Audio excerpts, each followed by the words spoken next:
बिस्मिल्लाहिर्रहमानिर्रहीम। अस्सलामुअलैकुम। Daily routine news sentences in English with Urdu translation. तो आज की वीडियो में वो वाले सेंटेंस हम डिस्कस करेंगे जो कि डेली रूटीन में हम इस्तेमाल कहीं ना कहीं पर करते हैं।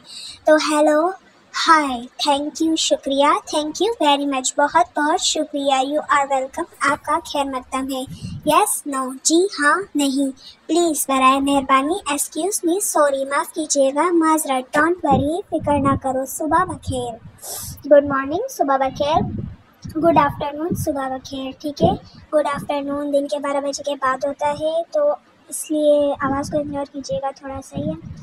उसके बाद नेक्स्ट सेंटेंस पे आ जाते हैं। नेक्स्ट सेंटेंस है गुड इवनिंग, शाम बखेर, गुड नाइट, शब बखेर, सी यू लेटर, बाद में मिलते हैं, गुड बाय, खुदा हाफिज़, बाय, अलविदा, हाउ आर यू, आप कैसे हैं, I am fine and you, मैं ठीक हूँ और आप, व्हाट इज़ योर नेम, आपका नाम क्या है, माई नेम इज़ सालार, मेरा नाम सालार है, I am pleased to meet you, तुमसे मिलकर खुशी हुई, ब्लेस यू व्हेन स्नीजिंग, खैर हो आपकी छींक आने पर। Thanks for watching. Don't forget to subscribe and press the bell icon. So hope आपको वीडियो पसंद आई होगी और किस टॉपिक पे होने चाहिए इंग्लिश सेंटेंसेस वो भी कमेंट्स में ज़रूर बताएं।